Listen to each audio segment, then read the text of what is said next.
हफ्ते गायब, जुमे के दिन पहली सफ में हम बैठे हुए हैं। अब्दुल गनी साहब सोच रहे हैं, या अल्लाह मैं तो पूरे हफ्ते नमाज पढ़ता हूं, तब मैं मुसलमान हूं।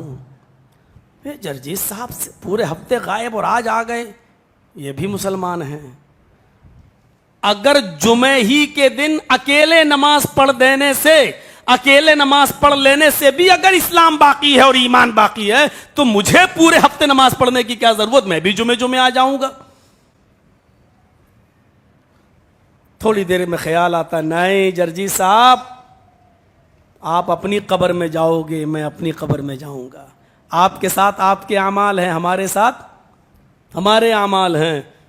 तो जो सच्चा मोमिन होगा वो कभी धोखे में नहीं आएगा। अब हमारा मुआशरा तय करे।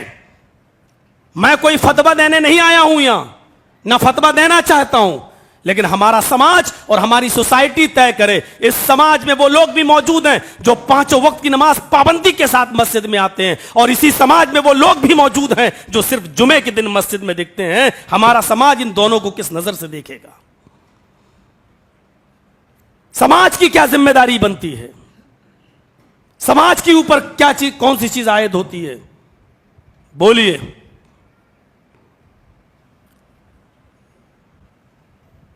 हजरत उमर फारूक रज़ी अल्लाह ताला अन्हु एक इलाके में जाते हैं, फजर की नमाज पढ़ने के लिए टाइम हो जाता है फजर का।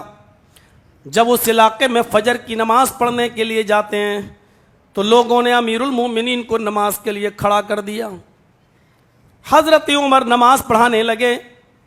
नमाज पढ़ाने के बाद जब फारिग हुए और चेहरा मुक्तदियों की तरफ किया तो क्या देखते हैं कि एक शख्स की फजर की नमाज में से एक रकात तो छूट गई है। दोनों नहीं छूटी, एक रकात छूट गई है, और फजर की।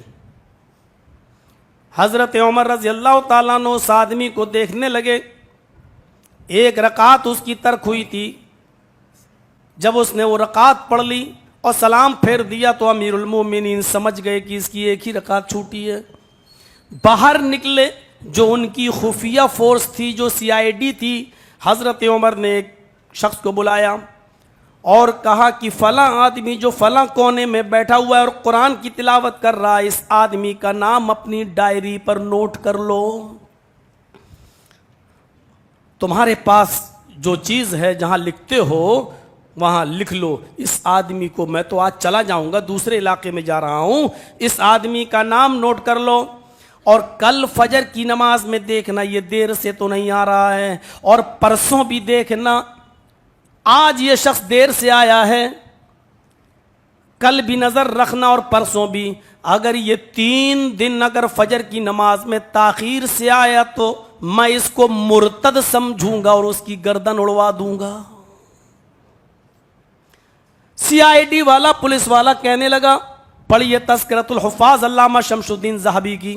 मेरे भाइयों, वो खुफिया फोर्स का आदमी जो अमीरुल मोमिनीन का मुतय्यन करदा था, कहने लगा, अमीरुल मोमिनीन, मैं इस शख्स को जानता हूं, बड़ा नेक है, रोजाना वक्त से पहले आता है, इंसानी जरूरियात हैं, बहुत सी चीजें हैं, हो सकता है आंख लग गई हो इसलिए आज देर से आया हो, यह भी हो सकता है कि क़ज़ाए हाजत गया हो, पेशाब व पायखाना इंसान की जरूरत है, हो सकता है कि उसमें देर लग गई हो इसलिए देर से आया हो।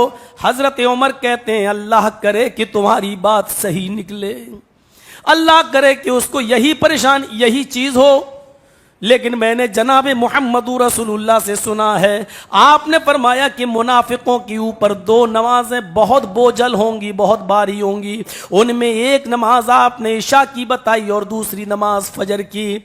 अगर इस आदमी ने कल भी ताखीर की और परसों भी 3 दिन ये देर से आया तो मैं इसको मुनाफिक समझूंगा, मुर्तद समझूंगा और इसकी गर्दन उड़वा दूंगा। इस वाक़े की रोशनी में हम अपने आप को जरा महसूस करें कि हम कहां बैठे हैं, और वो लोग महसूस करें जो सिर्फ जुमे ही के दिन आते हैं मस्जिद में नमाज पढ़ने, वो महसूस करें कि हम कहां हैं।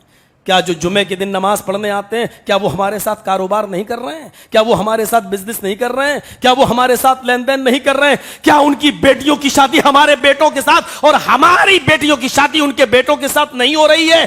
क्या समाज में उनको मकबूलियत हासिल नहीं है? इसीलिए मैंने कहा कि समाज गौर करे कि वो उनके साथ आपका क्या मामला है, हमारा उठना बैठना उनके साथ कैसा है। हजरत उमर फारूक तो समाज से ऐसे लोगों को निकाल दिया करते थे